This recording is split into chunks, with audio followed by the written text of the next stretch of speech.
Bonjour à tous et bienvenue dans cette nouvelle vidéo sur ma chaîne YouTube. On se retrouve aujourd'hui pour la fin des critiques sur la saison 1 de Prison Break. J'ai déjà fait 2 parties critiques sur Prison Break, n'hésitez pas à aller les voir si elles vous intéressent. Aujourd'hui on va s'intéresser à la dernière partie de la série. J'ai décidé de faire tout d'un bloc parce que je pense que là ça se mérite de faire tout d'un bloc parce que pour moi c'est une écriture complète d'une seconde évasion qui va être faite dans cette deuxième partie et ça n'aurait pas de sens de le couper aussi en 2 parties, cette partie-là. Alors, donc je l'ai dit, Prison Break, c'est une série que j'ai découvert au moment de sa diffusion sur M6, que j'ai acheté le premier coffret DVD pour mes parents à Noël, et c'est vraiment une série, c'est ma série de cœur. Et cette deuxième partie de série est ce pourquoi je suis devenu un fan inconditionnel de Prison Break. En fait, la première partie est pour moi un chef-d'œuvre absolu, je l'ai déjà dit et je le maintiens. Il n'y a aucun épisode de remplissage, ça n'existe pas, c'est-à-dire que tous les épisodes, tous les moments sont utiles. La deuxième partie va beaucoup plus mettre des épisodes qu'on pourrait appeler de remplissage. Il y a 22 épisodes. Et pourtant, ces épisodes de remplissage sont d'une utilité majeure pour l'intrigue de la série. Et en fait, on se rend compte au fur et à mesure que, quand j'ai regardé la série moi 40 fois, qu'en fait, il n'y a pas tant de temps perdu que ça. Pourtant, on pourrait croire, parce que cette partie-là, elle est jusqu'à l'évasion, où là c'est vraiment génial, mais on pourrait croire que cette partie est moins vendeuse. Mais en fait, cette partie-là est ce que je pourrais appeler la partie de l'improvisation. C'est-à-dire que Michael est obligé d'improviser une suite à son plan et est obligé de prévoir une suite. C'est-à-dire ce qu'il n'avait pas du tout prévu. C'est-à-dire comment je peux maintenant passer ailleurs que par la salle de pause et pas par la salle de pause, pardon, excusez-moi, mais par la conduite en dessous de l'infirmerie. Donc c'est là où ça va vraiment se compliquer avec la suite dans cette saison-là. Et donc Michael va trouver une solution, mais d'abord on était resté nous sur l'exécution de Lincoln. Comme je l'avais dit, n'hésitez pas à aller voir la vidéo, je vous avais dit pourquoi l'épisode 13 est un chef-d'œuvre absolu. C'est parce que tout simplement, quand vous arrivez à l'épisode 13, les options pour sauver Lincoln étaient toutes disparues. Il y avait le rat qui avait échoué, de Michael, et l'évasion avait également échoué d'ailleurs. Il y avait la grâce de Tancredi qui avait également échoué, et il y avait Veronica Donovan qui avait échoué. Il ne restait donc plus d'opportunité, Danny avait été tué par Kellerman, il ne restait donc plus aucune chance pour Lincoln de survivre. Et c'est là qu'on introduit le personnage de Aldo Burroughs, le père de Lincoln Burroughs, et là, bravo, parce que t'as l'impression que c'est fait hyper fluide, le cartel, en fait, ils ont tout préparé depuis le début, que Lincoln, il n'a pas été choisi par hasard, qu'en fait, il a été choisi parce que il est le fils d'Aldo Burroughs et qu'ils veulent récupérer et capturer Aldo Burroughs, et donc là, en fait, t'as l'impression, en fait, que t'as ton évasion, et que le cap Lincoln Burroughs n'est qu'un centième de la série. Et c'est pour ça que je voulais en parler maintenant, c'est que je sais que la saison 4 va décevoir. Nous allons en parler après, vous inquiétez pas, je ferai toutes les saisons de Prison Break, ne vous inquiétez pas.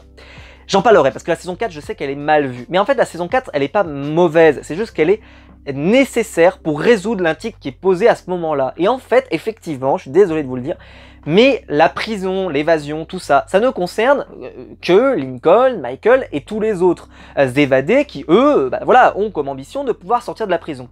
Mais pour le cartel, pour l'organisation, pour la vice-présidente, etc., tout ça, c'est presque accessoire. En fait, l'important, c'est plutôt ce qui va se passer après, ce que va permettre l'exécution de Lincoln Burroughs. C'est-à-dire que Caroline Reynolds va pouvoir accéder à la présidence des États-Unis. On nous parle déjà donc du cartel, qui eux ont encore d'autres impératifs, comme je l'ai dit, capturer Aldo Burroughs, etc., etc.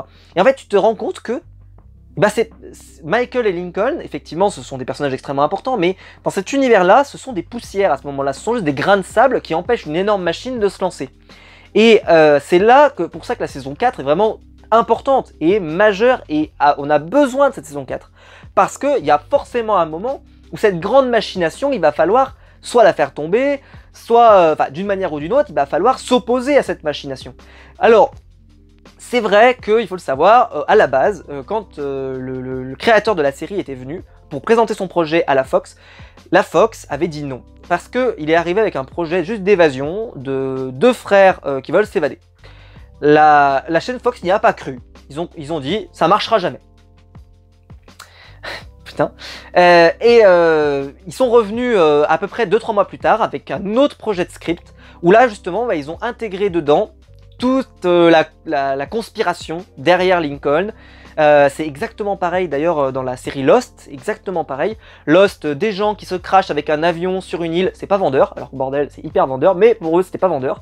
Et par contre, si jamais vous rajoutez une fumée noire qui tue tout le monde et des trucs surnaturels, etc., là c'est vendeur. Bon, je vais pas leur donner tort, c'était très vendeur. Mais tout de même, eh ben dans le Prison Break, il faut le savoir, c'était pas prévu. Donc ce qui fait qu'ils ont avancé, pas sans prévoir, parce qu'on se rend bien compte quand même que tout est... Il y a plein de choses qui sont déjà glissées, comme je l'ai dit, bah, le personnage du gouverneur qui va être important pour la suite, donc je l'ai dit, Aldo Burrows, la conspiration, etc. Plein de choses. On te présente déjà le cartel et on te présente déjà tout ce qui va être utile pour la suite. Et on t'introduit déjà que le cartel, ils sont importants, ils essayent d'influencer les grandes décisions de ce pays, etc., etc. Donc, ce qui se passe dans la saison 4, ça sera normal, ça sera logique et ça sera important pour que la série elle ait une vraie résolution. Donc faut pas trop critiquer la saison 4, j'en parlerai, il y a des choses à critiquer, attention, parce qu'il y a eu des choses qui n'allaient pas, mais tout de même, il y a des très bonnes choses dans la saison 4, et en particulier parce que ça résout bien l'intrigue, parce que l'intrigue n'est pas juste de Michael et Lincoln qui doivent s'évader de prison. Ça aurait dû être l'intrigue de base, mais ça ne l'est pas. Donc on ne peut pas demander à la série des choses qu'elle n'a pas promis. Elle a promis aussi de faire tomber le cartel, et ça paraît bien normal, surtout avec ce qu'ils vont leur faire vivre en saison 2, en saison 3, et etc. Je reviens à mon propos. Bon, à partir du moment où Lincoln donc, va avoir 2 semaines de délai, Michael va essayer de trouver une nouvelle solution, et il va devoir passer par la volière des dingues, comme dirait Theodore Bagwell. Super, malheureusement, bon, ils doivent faire une partie en surface, donc il va devoir récupérer un uniforme de gardien. J'adore cette partie-là parce que je trouve qu'elle est vraiment imprévisible et surtout, malgré que effectivement on va gagner beaucoup de temps parce que il va y avoir tout le passage où Michael va finir en hôpital psychiatrique, où il va se faire enfermer, etc. Il s'est brûlé l'épaule, donc il va perdre les plans, et quand il va perdre les plans, il va se faire enfermer pour retrouver le disjoncté, etc., etc. Il a mis toute sa chair là-dedans, la fameuse scène géniale. Et puis après, la série va être suffisamment maligne pour se dire mais non, mais on va rajouter d'autres péripéties encore. La moquette qui va être posée dans la salle de pause, donc il faut aller refermer le trou et donc remettre un morceau de placo, sauf qu'il va y avoir l'introduction de l'acrobate qui va rentrer dans le groupe du TP, donc c'est compliqué de le faire en même temps. Michael va être enfermé chez les dingues, il va y avoir Sucré qui va se faire enfermer au trou, donc ils vont mettre la cellule en vente, etc., etc. Et en fait tout va s'enchaîner comme ça, extrêmement bien. Alors c'est vrai que cette partie-là, t'as un peu l'impression que c'est moins essentiel parce que c'est un peu des astuces scénaristiques, c'est-à-dire que pourquoi Michael se brûle spécifiquement l'épaule dans lequel contient tous les plans pour le quartier psychiatrique, c'est-à-dire qu'il se serait blessé l'autre épaule, aucun problème. C'est ce qui est... Mais bon, c'est la magie, et puis j'ai envie de dire, c'est pour faire avancer le scénario. Donc effectivement, c'est vrai qu'il se brûle juste à l'endroit où il fallait pas. C'est vrai, c'est vrai qu'il se brûlait en plein milieu du dos, sur l'autre épaule, en bas du dos, ce que vous voulez, aucun problème pour Michael. Par contre, il se brûle pile à l'endroit où il se passe ça, et puis, où il y avait les plans pour le quartier psy. Il va toujours y avoir, toujours le travail sur Sarah, avec l'histoire d'amour qui se crée au fur et à mesure. Je vous ai parlé donc des fleurs, de la fleur qu'il fabrique. Le moment où Sarah, par exemple, va voir Michael qui a pété un câble dans les QHS, parce que elle pense que c'est un gardien qui a brûlé l'épaule de Michael. Et à partir de là, la série donc va vraiment... Moi j'aime bien cette partie-là. Et je pense que d'ailleurs, je vais vous parler d'un épisode qui peut-être pour certains n'est pas un bon épisode, et moi j'adore cet épisode. C'est le fameux épisode du poker. Alors, comme je l'ai dit, la cellule de Michael va être mise en vente, puisque Sucré va pas revenir avant un petit moment, et que Michael va pas revenir avant un petit moment. Donc, il va peut-être même pas revenir du tout, puisqu'il est chez les dingues. Donc, ils vont mettre la cellule en vente. C-Note va pas réussir à obtenir de l'argent, et là on va introduire le fait que depuis qu'il est vraiment dans le clan avec tous les autres, c'est compliqué.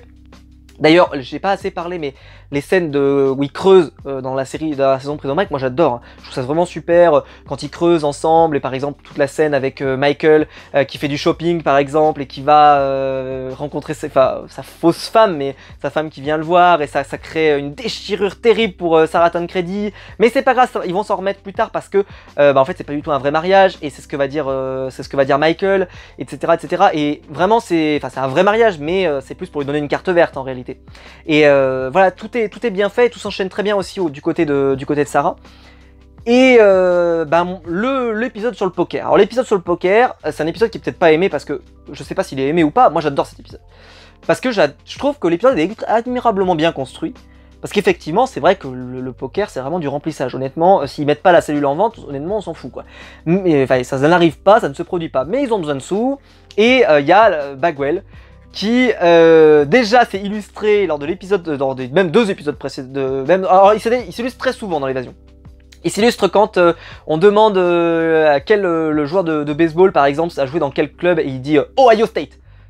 Mais oui, il est né dans l'Ohio. Voilà, déjà, il sauve la mise d'une première fois. Ensuite, il sauve la mise de Sucré en récupérant la culotte d'un gardien, je vais dire n'importe quoi, d'un prisonnier un peu avec des tendances voilà, féminines, pour que Sucré ne soit pas condamné à 10 ans de plus pour tentative d'évasion.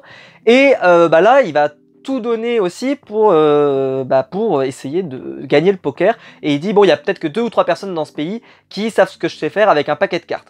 Et j'aime beaucoup cet épisode parce que je trouve que tout le long, vu que T-Bag et Sinot, à ce moment-là, Sinot n'a pas envie d'avoir de relation avec lui d'amis, parce qu'ils sont pas du tout amis, hein, ils se détestent tous les deux, mais ils ont on va dire un besoin, une nécessité d'être ensemble pour pouvoir gagner. Et c'est vrai qu'à ce moment-là, Sinot en plus se fait critiquer par les Blacks, il a vraiment des gros problèmes, il est menacé vraiment très très durement. Et c'est vrai que je trouve que c'est vraiment, c'est pas un épisode important, en tout cas cette intrigue-là n'est pas importante, mais par contre, elle va permettre de donner encore plus de détails sur voilà, la personnalité de Sinot, la personnalité de T-Bag, la personnalité de Sucré qui a fini au trou, etc., etc. Et donc c'est pas si mal en fait, c'est pas si mal parce que effectivement c'est peut-être du remplissage, mais c'est du très bon remplissage. Et pendant ce temps, lui, Michael, va combler les vides, comme il le dit lui-même, etc., etc. Et entre-temps, il s'est produit un épisode standalone, qui arrive juste après que Michael ait perdu ses plans, qui est l'épisode où on revient sur les origines de chaque personnage. Alors bon, honnêtement, le fait que Lincoln, quand il quitte le parking, bouscule un petit peu Sucré, on n'en avait pas besoin. Par contre, là où pour moi, c'est vraiment utile de les avoir eus, c'est sur Bagwell. Ah, Bagwell, avec Helen Roland. Alors, Helen Roland, moi j'adore quand il fait déjà le truc avec le 18, 27 et tout, ça c'est vraiment super avec les enfants.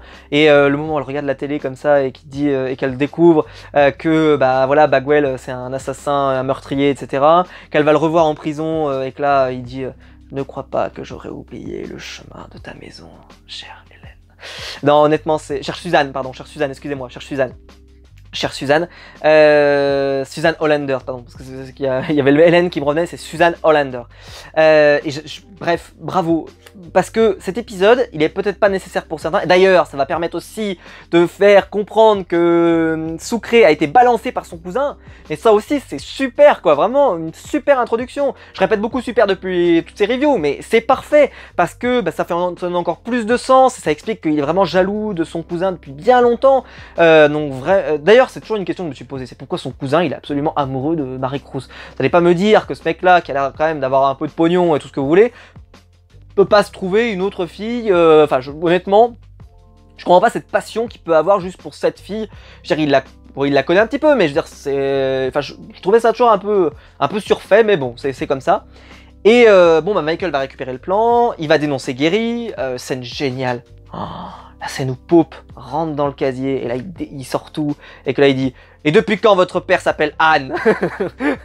Ça, je m'a toujours fait marrer. « Depuis quand votre père s'appelle Anne ?»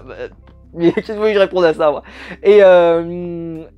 Donc Gary se fait virer et là ça va être donc le fameux épisode où Lincoln va se retrouver va s'évader et que son père va venir le chercher et qu'il va être ramené en prison avec Bellic, pas mal de choses qui vont se passer et ça va permettre de raconter beaucoup de choses que je vous ai racontées tout à l'heure sur le cartel, sur pourquoi ils veulent le père de Lincoln, etc., etc. Et c'est vrai que là, ça rajoute beaucoup au lore de Prison Break parce qu'on commence à vraiment comprendre. Et là, on introduit que Nick Savrine, il travaille pour la famille Abruzzi. Oh, d'accord, ok. Il travaille pour la famille Abruzzi et on commence un petit peu à t'introduire ça et à te dire ça. Au fait, un jour, ils vont lui demander quelque chose et en particulier envers Veronica Donovan. Et le dernier plan, le dernier projet, c'est bien sûr de récupérer la clé. La scène où Michael essaye de récupérer la clé, où il embrasse Sarah. Bah moi, c'est vrai que je suis pas trop romantique de base, mais surtout dans les séries et dans les films. Mais là, honnêtement, c'est vrai que l'histoire d'amour, elle est tellement parfaite, du début à la fin. Il y a des hauts, des bas, il lui ment, elle se sent trahie, il a une femme, etc., etc. Que là, en fait, quand ça se produit, ça semble naturel, ça semble être logique. Et c'est bien dans une histoire d'amour que tu as l'impression que ça n'a pas été forcé, que ça a été écrit comme ça. En fait, c'est vraiment que ça aurait pu vraiment arriver. Et il veut récupérer les clés, sauf qu'il le fait pas. Alors, petite incohérence.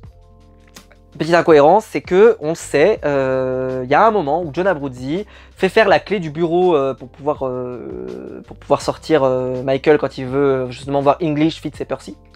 Alors pourquoi il n'a pas un petit morceau de savon et qui, pendant que, j'ai envie de dire, il tripote un peu Sarah Tancredi, je le dis comme ça un peu grossièrement, mais c'est le cas, qui lui attrape pas juste la clé et que, en plus, il a reconnu la clé que c'était. Et là, il aurait même pas eu besoin de lui les voler, juste de maintenir la pression comme le fait le prisonnier pendant quelques secondes, et après, il aurait eu la clé. Donc en fait, là, pour info, il gâche clairement une chance de pouvoir le faire comme il faut, quoi. C'est-à-dire sans... Il aurait pu, que ça ne se voit pas. Donc il va demander à Nika, sa femme, de venir... Enfin, sa femme. Voilà, sa femme qui lui a donné une carte verte, de venir et de récupérer les clés. Elle va lui les remettre à Michael. Et donc Sarah va s'en rendre compte, elle va changer les serrures. Honnêtement, cet épisode, moi je le trouve vraiment bien écrit. Parce que en plus il y a eu donc tout le travail sur l'acrobate par exemple qui a dénoncé Michael, qui a dénoncé Michael, qui dit qu'il prépare un truc, un rapport avec la moquette et puis bah non il y avait rien, etc. Et en fait à ce moment-là il est mis avec Avocado et il va lui demander aussi de récupérer les clés et là bah, il va le balancer. Il va le balancer et Michael n'a pas récupéré les clés puisque la serrure va être changée et donc à la fin du 19e épisode, excusez-moi, du 19e épisode, Bellic trouve le trou. Il reste 3 épisodes. Les 3 derniers épisodes, j'estime que c'est ce qui se fait de mieux dans la série avec l'épisode 5 dont je vous ai parlé tout à l'heure et également l'épisode de l'exécution de Lincoln. Parce que très souvent, l'épisode 21, que je me trompe pas, même 21 et 22, parce que dans ce coffret DVD, en fait, ils sont séparés par DVD, et dans le dernier DVD, vous avez l'épisode 21 et 22. C'est tout. Et très souvent, je me le refais. Juste pour le plaisir. Juste pour le plaisir jouissif que ça peut être. C'est... Voilà. À chaque fois que je le regarde, ça me met un sourire, ces 3 épisodes. Parce que, en fait, c'est des épisodes dans lesquels le rythme est extraordinaire. Mais vraiment, la tension est permanente. On se dit que ça peut rater à n'importe quel moment. Il va se passer plein de choses. En particulier, donc Bellic a trouvé le trou. Westmoreland va être blessé. D'ailleurs, bon, petite subtilité, je vous ai parlé tout à l'heure, je vous ai parlé dans la vidéo précédente, allez voir, parce que je tourne toutes ces vidéos affilées. Lincoln avait mangé, vous savez, un médicament donné par Michael lors de la première évasion qui l'emmène à l'infirmerie. Ce qui fait que si Westmoreland avait dit qu'il s'était blessé, par exemple au TP par exemple, il se blesse, il va être emmené, on est bien d'accord, à l'infirmerie. Pas de raison qu'il soit pas emmené à l'infirmerie. Donc il aurait été emmené à l'infirmerie, il aurait été soigné, et s'il avait été soigné, bah, il était déjà dans l'infirmerie, donc quand il s'évade, ils n'ont plus qu'à récupérer Westmoreland au passage, qui est normalement soigné, on va dire, à peu près, et donc bah, il serait pas mort. Voilà, bon, ça, bon, mais c'est important qu'il meure pour le scénario, mais tout de même, je me suis toujours dit, il suffirait juste qu'il aille voir quelqu'un en disant, bah, je me suis blessé avec un morceau de verre, désolé, voilà, j'en sais rien, peu importe. Et surtout qu'il n'y a pas vraiment d'enquête sur les problèmes entre prisonniers. Il y a des prisonniers qui se font transpercer. Michael, on lui a coupé les 2 doigts de pied, il n'y a pas d'enquête. Donc bon, il n'y aurait pas eu d'enquête plus que ça sur Westmoreland. Et bah là, moi j'adore ces 3 épisodes parce que l'épisode d'abord où Michael cherche la clé. Parce que là, il y a tellement de choses à faire. Je ne sais pas si vous vous rendez compte. Il faut sortir Lincoln de sa boîte. Il faut attraper la clé de Sarah, Tancredi. Ou trouver une solution en tout cas pour rentrer dans l'infirmerie. Il faut les tenues, parce que les tenues, il devait avoir la tenue de policier et il devait avoir la tenue des mecs de l'asile psychiatrique. Donc, et ça ils peuvent plus l'avoir, donc ils vont devoir tout fabriquer. Tout ça en une journée. Si t'as l'impression que ça va jamais s'arrêter, et puis t'as aussi, il faut nettoyer les cellules pour que les chiens ne puissent pas les repérer ensuite. t'as l'impression que ça s'arrête jamais. Les emmerdes, quoi. D'ailleurs, c'est une phrase de Synote, ça s'arrête jamais les emmerdes, mais vraiment, ça s'enchaîne, ça s'enchaîne, ça s'enchaîne, sans jamais que ça s'arrête. Bah, c'est parfait. C'est parfait, et quand Michael raconte à Sarah qu'il va faire sortir son frère de là, et la scène, elle est bouleversante, parce que Sarah se sent trahie, Michael, même lui, il a pas envie de faire ça. Je vais quand même dire un truc, c'est que Sarah, bah voilà, la porte est restée ouverte, c'est ce qu'ils disent. On sait que nous, ils sont capables de fabriquer des fausses clés, par exemple, des petites clés, donc ils auraient très bien pu laisser la clé dedans, par exemple. Laisser la clé dedans. Vous allez me dire, ils l'ont pas la clé.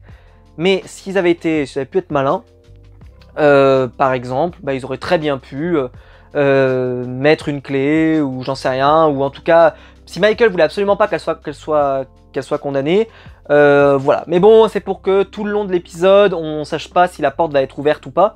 Et donc, quand Michael ouvrira la porte, ça va être vraiment un grand moment de tension qui est vraiment très réussi.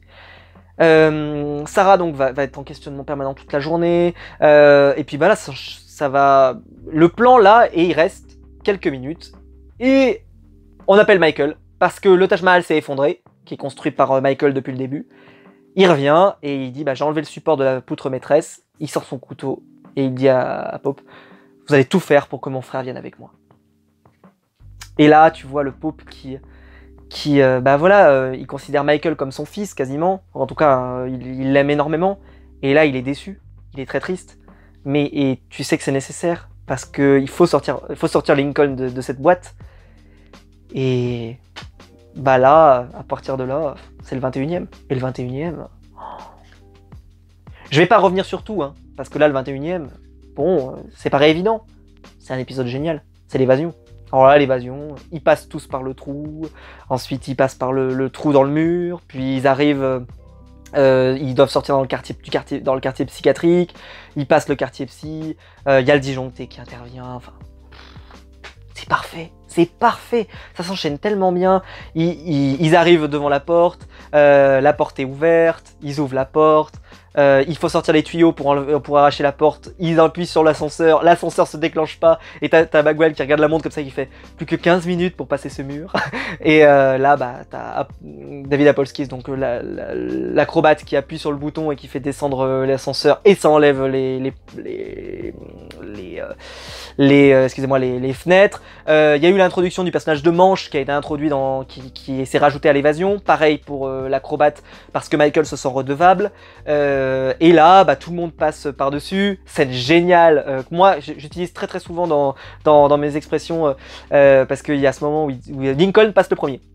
Puis ensuite, Abruzzi dit bon, après Lincoln, c'est par ordre alphabétique. Et t'as Synote qui lui fait ah bah ça va la vie, Abruzzi. Tu veux une place dans mon zinc? Alors tout le monde en ligne derrière moi. Et ça m'a toujours fait rire. Voilà, c'est vraiment. Et d'ailleurs, donc on précise tout le long de l'épisode que donc Veronica Donovan est capturée par comment il s'appelle, par Nick Savrine. On sait que Terence Steadman voilà, est en vie. Il faut aller visiter une maison dans le Montana. On sait pas trop ce qui va se passer, mais on s'en doute pas mal. L'avion ne sera pas suffisamment grand pour tout le monde, donc il y a la place que pour 4 personnes. Alors d'ailleurs, j'ai jamais trop pu comprendre qui sont les 4 personnes que imaginait Abruzzi. Parce que s'il y a 4 personnes, il dit donc, est-ce qu'il compte les 2 personnes qui sont les pilotes plus Abruzzi? On va dire que non, on va dire qu'il compte 4 personnes, Abruzzi compris avec les prisonniers. Donc on va dire Abruzzi, peut-être Michael et Lincoln. Ça voudrait dire que soit il emmène pas Sucré, soit il emmène pas Synote. Et il faut le savoir, plus tard, il va dire à Synote qu'il n'était pas prévu dans le voyage. Donc peut-être qu'il avait prévu ces 4-là. Mais moi, je le trouverais trop généreux de vouloir emmener ces 4-là. Moi, je pense qu'il en amène aucun des 3, et donc en réalité, il voulait tous les tuer là, au moment où ils arrivent. Mais bon, il aurait dû imaginer quand même Abruzzi que jamais il pourrait revenir, enfin bon bref. D'ailleurs, Abruzzi donc est revenu dans l'affaire, il est revenu, la scène où revient Abruzzi, et que t'as Westmoreland qui se retourne comme ça et qui fait bordel de Dieu.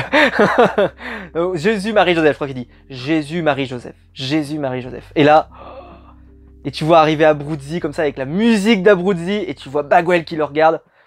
C'est vraiment super. Et arrive le C-Note par exemple qui dit à Michael ouais j'ai attrapé ça dans les mains de T-Bag.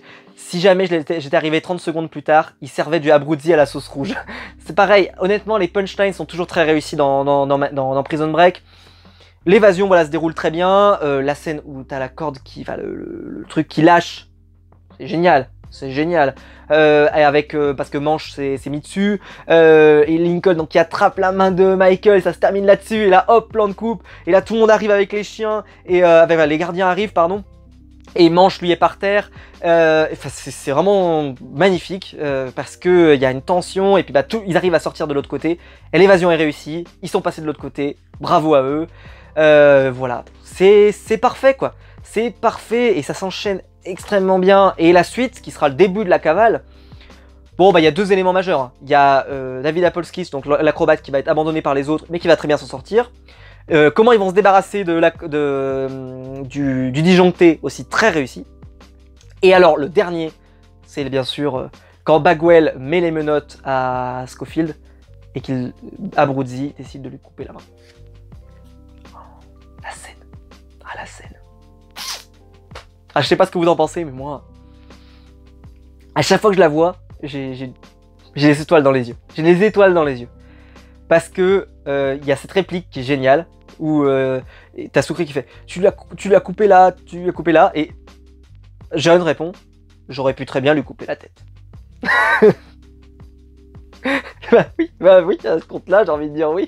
Et donc Bagwell va pas mourir, mais il va avoir une main en moins. Qui va être important pour la suite. Ils vont tous devoir continuer d'avancer. On va nous donner encore un petit peu de grain à moudre sur C-Note avec sa famille qu'on avait introduit tout le long des épisodes au fur et à mesure. Le fait qu'il mente à sa famille, qu'il leur fait croire qu'il est en Irak, etc. etc. Et il demande s'il pourra les emmener au Mexique.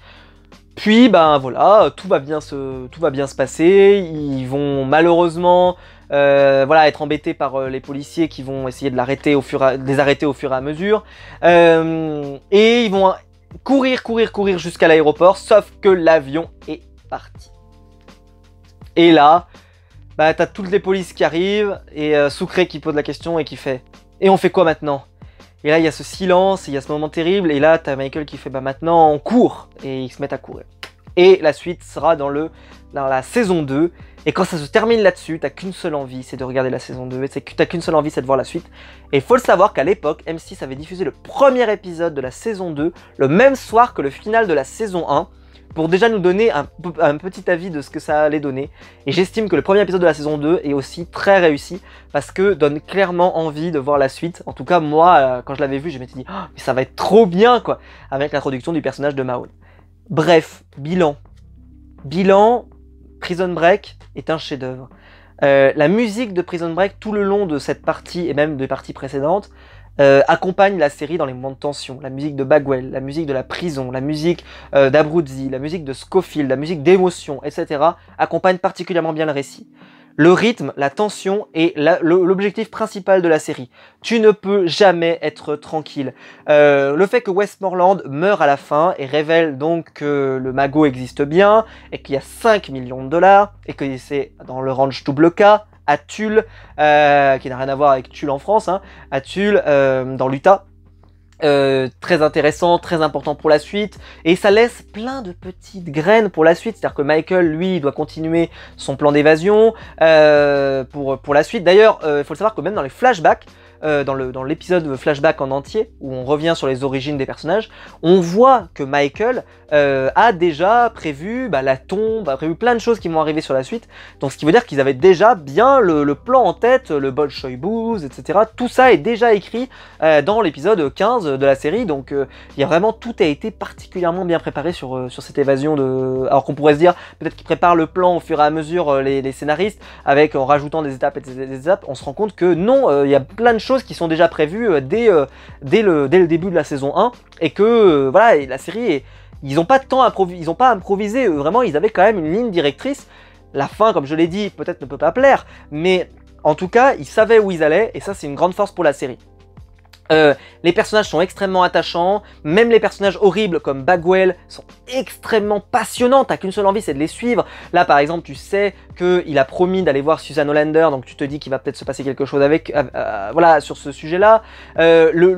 Les passages d'émotion aussi marchent très bien, quand l'acrobate révèle sur ses origines comment il est arrivé en prison, après avoir volé une carte de Magnus Wagner, que je connais pas du tout, hein. Honnêtement je regarde pas du tout le tennis, je sais pas quoi, pas le tennis, le baseball, je crois que c'est une carte de baseball, ce qui dit que lui justement c'est le basket, ouais, c'est ça, voilà. Honnêtement, je connais pas, voilà, mais c'est pas grave. Et que la carte, elle valait $1 million, donc il est accusé de vol qualifié, donc il se fait enfermer. Et en fait, tu te dis, au final de tout ça, tous les personnages sont travaillés. Quel personnage vous ne connaissez pas? Même le personnage de Seth qui se suicide, c'est un personnage qui a été travaillé, dans le peu d'épisodes qu'il a eu, mais il a été travaillé. Le personnage de Nick Savrine, qui donc sera tué par la famille Abruzzi. Le fait que Veronica Donovan, elle passe son temps à chercher voilà, Terence Steadman et qu'elle termine la saison en trouvant Terence Steadman. En fait, la saison est extrêmement bien construite pour qu'à jamais il n'y ait aucun temps mort. Et que même cette deuxième partie, effectivement, il y a un peu de remplissage avec tout le passage dans l'asile, tout le passage avec le jeu du poker, etc., etc.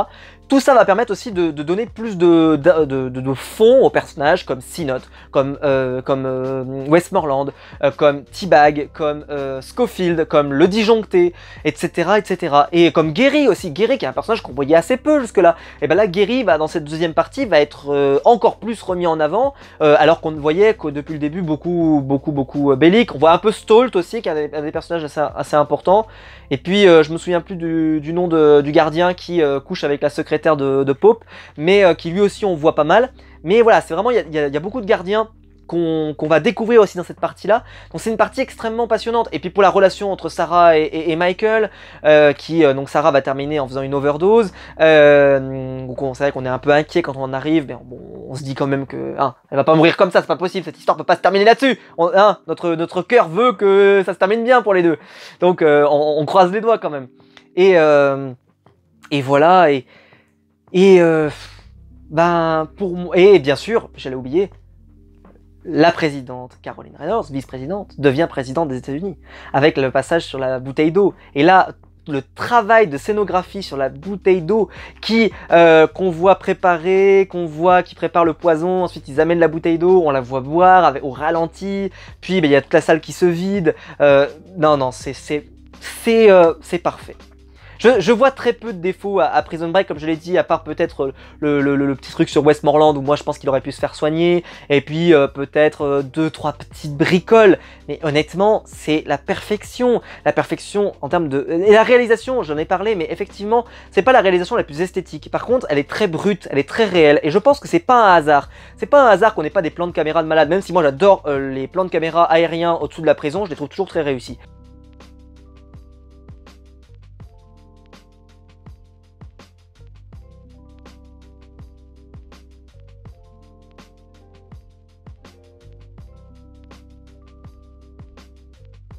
La musique sublime beaucoup de scènes, on va pas se mentir, mais il y a souvent le plan parfait, le plan bien rapproché et surtout très réel, très réaliste. On sent vraiment que c'est quasiment un documentaire, hein. La première scène par exemple, où je l'ai dit de toute la série, quand Michael rentre dans la prison et qu'il est là devant sa cellule et qu'il regarde par terre, t'as l'impression que c'est presque un documentaire sur la vie carcérale, parce que voilà, il y a la caméra qui bouge, qui regarde un peu partout pour voilà, on te parle du shit, on te parle de plein de choses, et en fait tout est réussi.